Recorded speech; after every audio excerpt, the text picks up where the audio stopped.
have changes. We're, I think, confident enough that we're beginning to call them mutations, but they're changes in these genes, in one gene called KPNA7, which frankly we had to look this gene up because we'd never heard about it, didn't really know much about it, and it's part of a family of 7 genes. It's KPNA 1, 2, 3, 4, 5, and 6, and when you know it, 1 through 6 are pretty well characterized, and 7 is the one that is really one paper, one group. We found that group that's working on that gene, and we've been collaborating with them.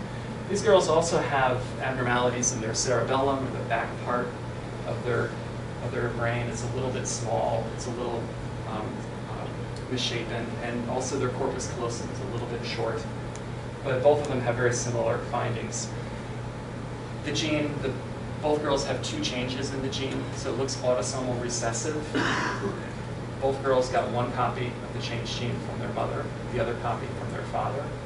Mom and dad are both healthy, so they're carriers of those changes. And they have other healthy children who don't have infantile spasms, so if we sequence them, we don't find that they have the changes either. And our friends, this is Bryce Pascal's lab on the right, who did some protein and some functional work, and found that if you introduce these changes into the protein, it actually interferes with what this protein is supposed to be doing.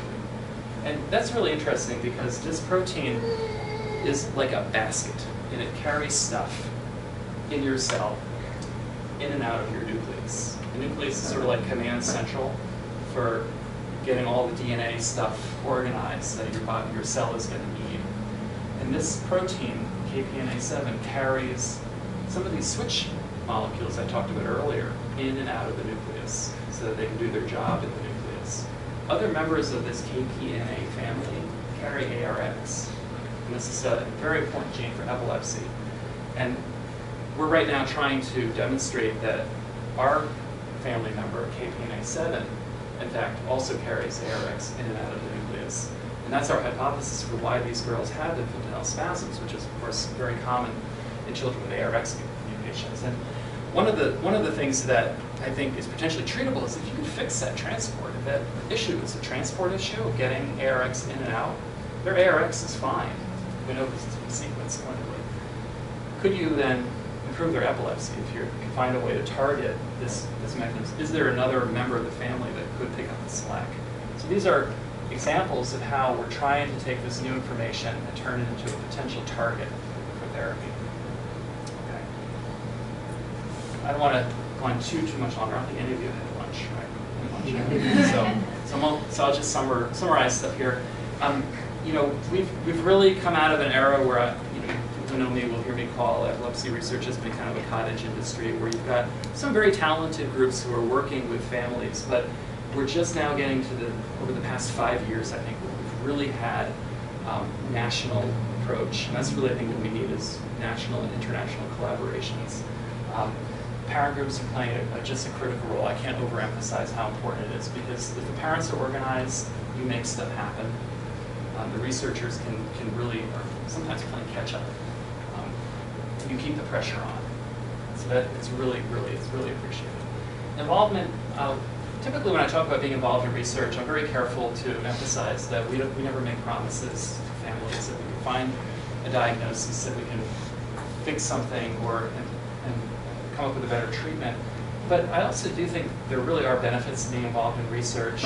One of them is getting your EEGs to our groups to look at, to make sure that your child has the correct diagnosis, that there aren't other things going on, getting you another opinion from some of our groups. I know our group will get into doing that. We'll tell you what we think. We have the EEGs looked at by epileptologists within our group.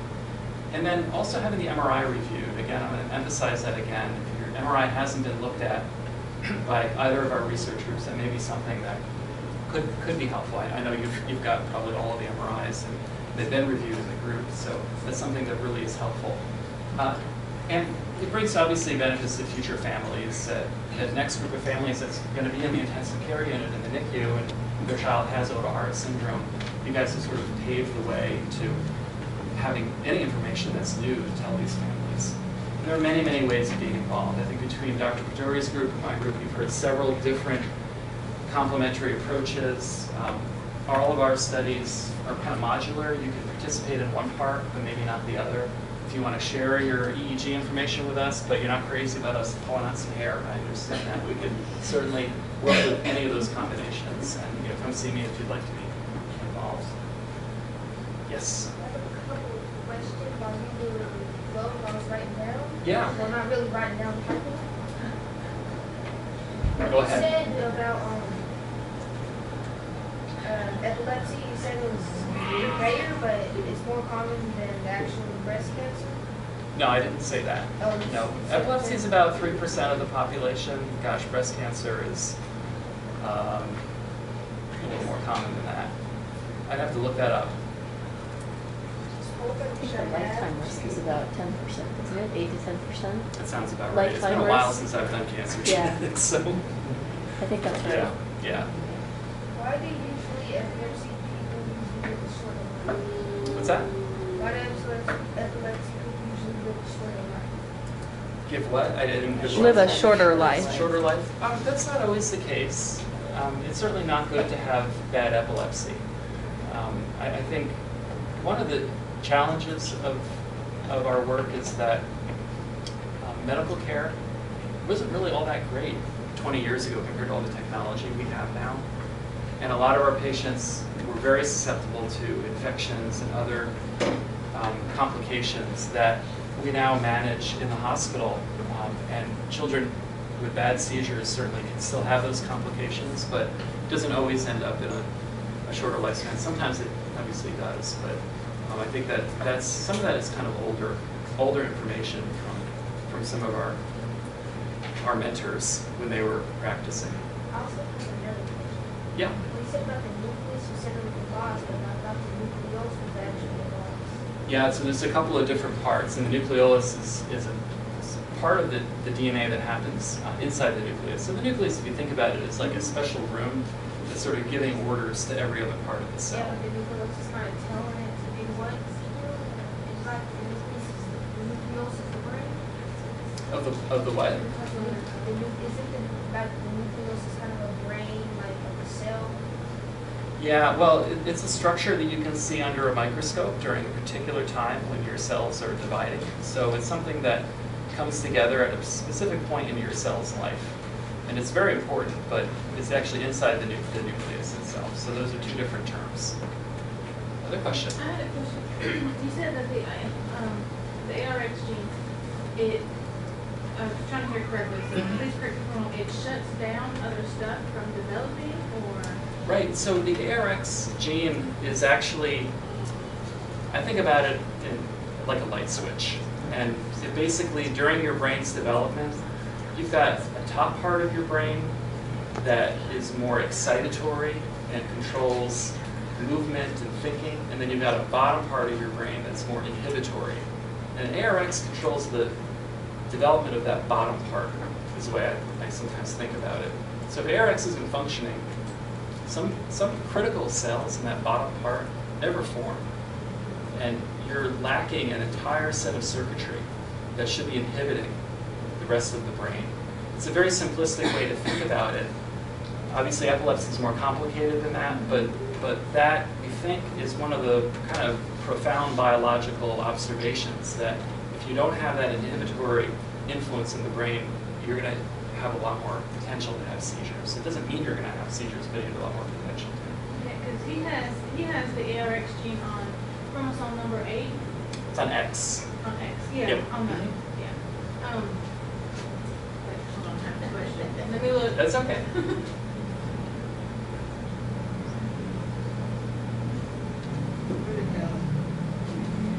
Okay, is there like, are you guys working on medicine to focus on how the ARX gene itself acts, or? I think that would be our wish, that we would have one day one of the scenarios I think would be really helpful is if we could do gene testing for a child with one of these specific epilepsies and identify that there's a gene that's not working, and then have a set of medications that were in a way tailor-made for that group of children that affect the biology. That's what we're hoping to work toward, and with all this genetic testing, I think it's a long way off, though.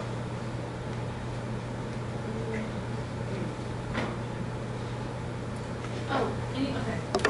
This probably goes back to my very first question. You said with ARX genes that they have involuntary movements that are not exactly seizures. Yeah, some kids can have what we call dystonia.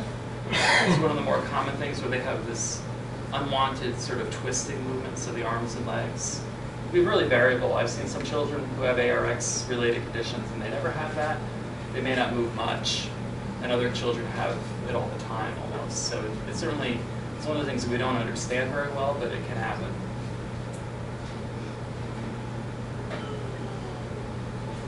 Just wanted to thank all of the nice people I work with, and in my lab also we have our network of collaborators from the West Coast, from the Midwest, as well as from the East Coast, from England, Italy as well. No questions? Yeah. You mentioned the hair follicle and Yeah. how that relates to the stem cell.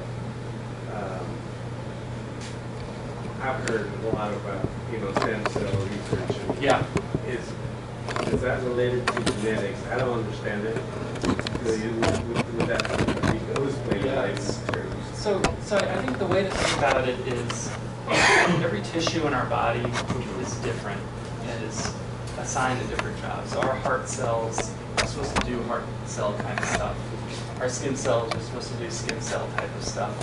But in many of our tissues, we have a kind of reserve group of cells that are hanging out to replace, be called on to replace cells that might become damaged. Those are often very close to stem cells.